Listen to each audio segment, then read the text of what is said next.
তাহলে কেউ বাঁচাতে পারবে না। চল যা এখান থেকে।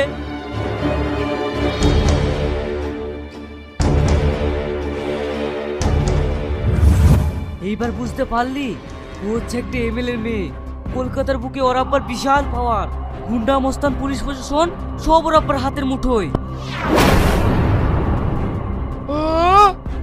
ও এমএলএর মেয়ে, তাহলে এইভাবে এসে আমাকে কেন বিয়ে করেছিল?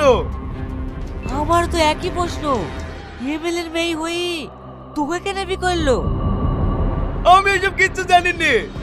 তুই তো কলকাতার সব কিছু চিনিস, আমাকে একটু দামনি বাড়ি চিনি দিগা না। আমি যেভাবেই হোক ওকে ফিরিয়ে আনবই। তুই কি পাগল হয়ে গেছিস নাকি? ওর আব্বা তো দেখবে জানতে পারে না, তোকে শেষ করে দেবে। তাকে তুই একে ভুলি যা। কি করে ভুলে যাব বল? আমি যেমন আব্বা আমাকে কথা দিয়েছি, যা করি ওকে ফিরিয়ে আনবো।